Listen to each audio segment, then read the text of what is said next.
O Senhor esteja convosco. Ele está no meio de nós. Proclamação do Evangelho de Jesus Cristo segundo Lucas. Glória a vós, Senhor.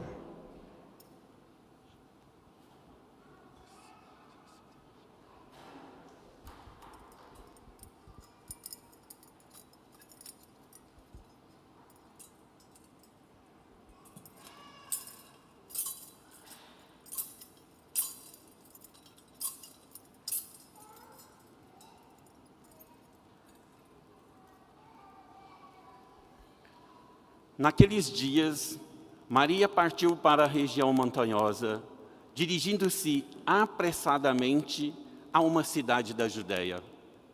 Entrou na casa de Zacarias e cumprimentou Isabel. Quando Isabel ouviu a saudação de Maria, a criança pulou no seu ventre e Isabel ficou cheia do Espírito Santo. Com um grande grito, exclamou: Bendita és tu entre as mulheres, e bendito é o fruto do teu ventre.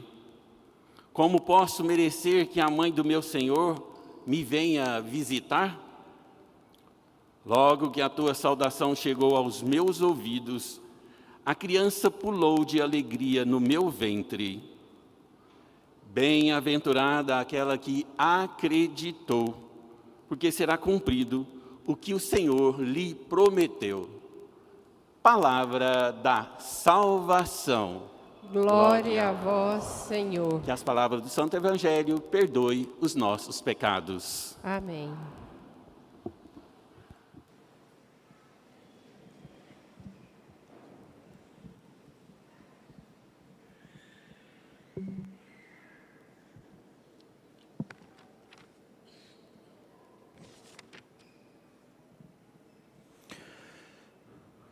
Caríssimo diácono Newton, meus irmãos e minhas irmãs, você também que nos acompanha agora por nosso canal no YouTube, completamos finalmente este tempo de esperança, de esperas, o tempo do advento.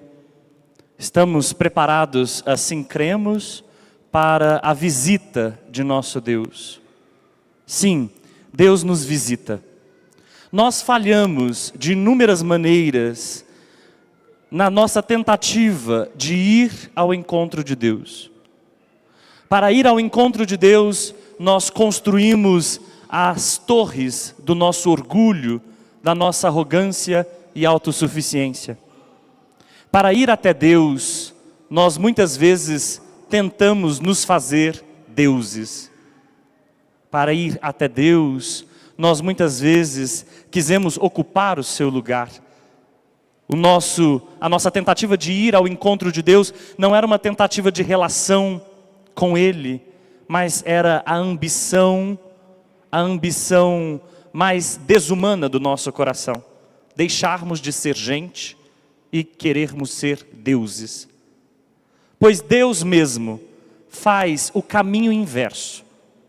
Enquanto nós queremos ser deuses, Deus quer ser gente, humano. E é por isso mesmo que Ele vem ao nosso encontro. Nós falhamos ao ir. Ele acerta em vir. E a abertura desta missa, hoje, tem um refrão importante, um refrão que inclusive foi cantado no cântico de entrada, que diz assim: das alturas orvalhem os céus, e as nuvens que chovam justiça, que a terra se abra ao amor e germine o Deus Salvador. Finalmente essa a nossa esperança, que o nosso coração, muitas vezes árido, como uma terra seca, endurecida, com os sulcos quebradiços, seja irrigada por Deus. Que chova no terreno árido do nosso coração e possa germinar finalmente o amor. É isso que nós estamos celebrando e estamos às portas de vivenciar esse mistério. Choverá sobre nós a justiça. Choverá em nossos corações o amor de Deus, vindo num sinal definitivo, Ele mesmo vindo ao nosso encontro como visita.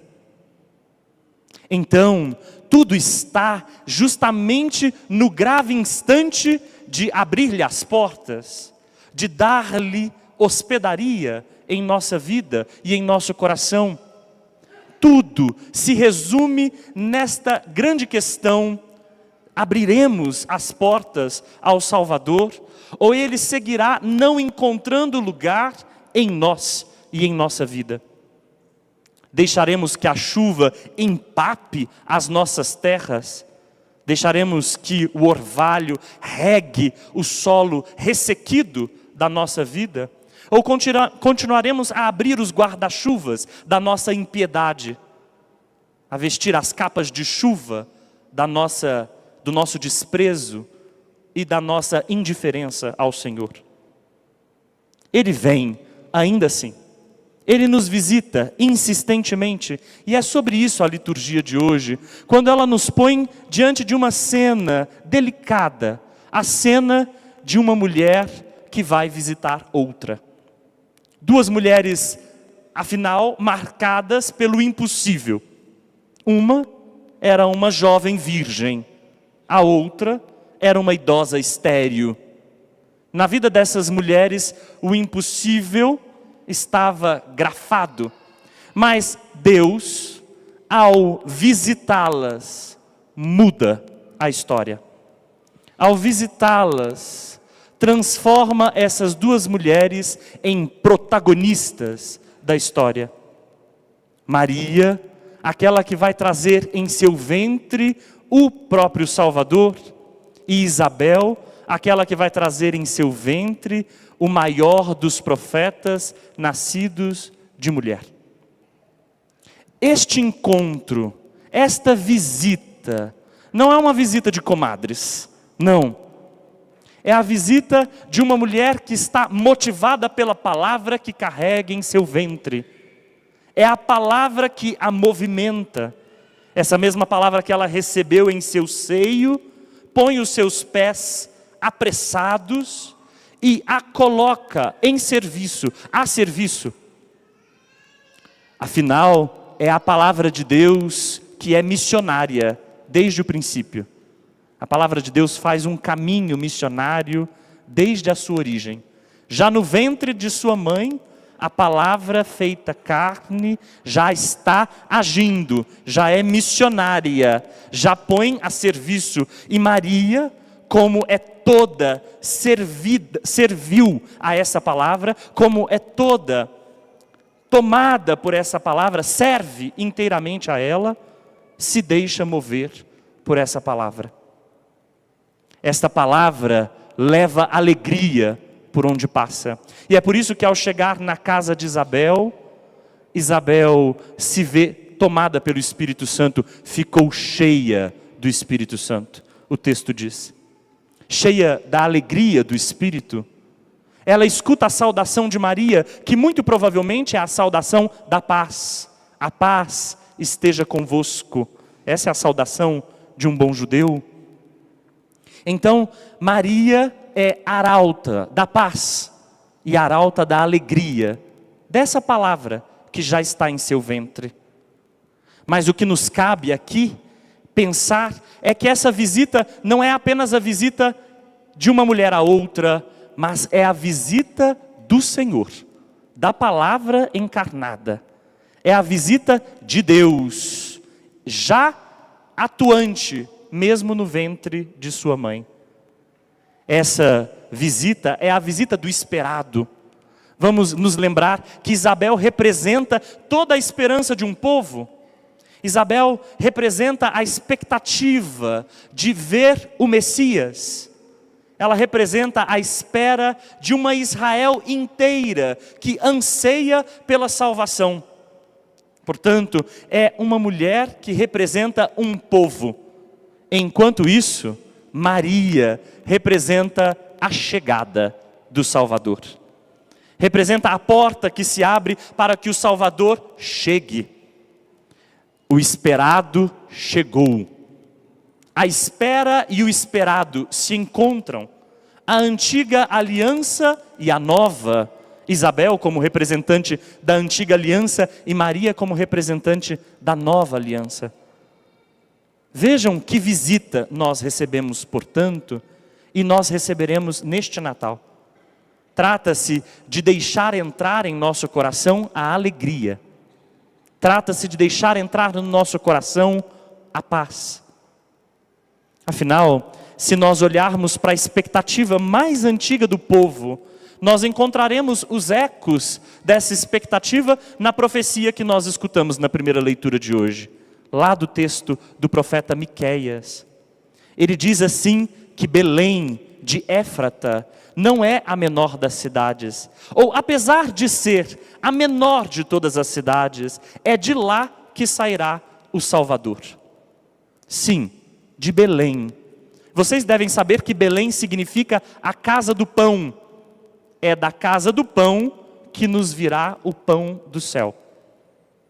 De Éfrata, que significa a fecunda, porque o que vem de lá é aquele que vai fecundar o nosso coração. Nós sabemos muito bem como será essa visita. Ele virá para apacentar o seu rebanho. Virá como um rei, mas não um rei que vai estender o seu poder com a força. Seu reinado não é o reinado do domínio. Seu poder não vai ganhar as fronteiras e os limites do mundo a partir da força. Não. Não virá de cima para baixo. Virá como da terra que foi irrigada pela chuva. Virá do nosso meio. É daqui, do nosso meio, que Deus vem ao nosso encontro. E vem como um pastor. Essa imagem do pastor é muito mais forte que a imagem do rei. É um rei pastor que quer cuidar de seu rebanho. E por isso o salmo hoje nos é muito apropriado. Muito bem cantado, ele nos conta uma história. Diz-nos assim que Deus é o pastor que apacenta o seu rebanho. E nós cantamos: voltai-vos para nós, ó Deus. Olhai dos altos céus e observai. Mas Deus não fica olhando dos altos céus, observando. Ele desce ao nosso encontro. Ele não fica dos altos dos céus indiferente à nossa causa. Ele se faz humano para assumir conosco a nossa causa. Ele visita a sua vinha e a protege. Essa imagem é a imagem do Deus libertador. Ele olha e visita. É bem a imagem do Deus do Êxodo, que diante do sofrimento do seu povo, viu e desceu. Aqui a imagem é: vê a sua vinha e vem habitar nela. Não mora à distância, mas mora conosco. Depois a imagem é a imagem do Deus Criador. Quem plantou essa vinha? Ele mesmo. Quem plantou o rebento dessa vinha? Ele mesmo. Então Ele mesmo há de cuidar, diz o Salmo, que a mão direita vai proteger o rebento que Ele plantou. O Salmo termina nos dizendo assim, nos ajudando a cantar algo que é importante: dai-nos vida e louvaremos ao Senhor. Esse é o nosso grande desejo no Natal, que o Senhor venha nos dar vida. E Ele faz a vontade de seu Pai, nos dá vida. A segunda leitura nos ajuda a entender que tipo de vida é essa. É a vida que o pecado não pode mais arruinar. Nós não precisamos mais de sacrifícios, holocaustos, sangue de animais. Nós não precisamos de uma aliança antiga, porque em Cristo é selada uma aliança novíssima, inquebrantável, uma aliança que ninguém pode tirar, nem nós mesmos. Deus Pai nos olha, não por nossas infidelidades, mas a partir da aliança que o próprio Filho faz com Ele. Deus Pai, ao nos olhar, vê o seu Filho, Jesus Cristo. Vê o rosto de seu Filho em nós. Nós vamos receber nova vida. Queiramos, portanto, abrir as portas ao Senhor. Desejemos que de fato chova sobre nós. Se essa é a nossa esperança, não há razões para impedi-la, para evitá-la. Como Maria se abriu a essa palavra, porque acreditou. Esse também é o convite de hoje. Acreditemos. Ter fé é abrir as portas. Ter fé é abrir as portas da hospedaria e deixar que Cristo encontre lugar. Amém.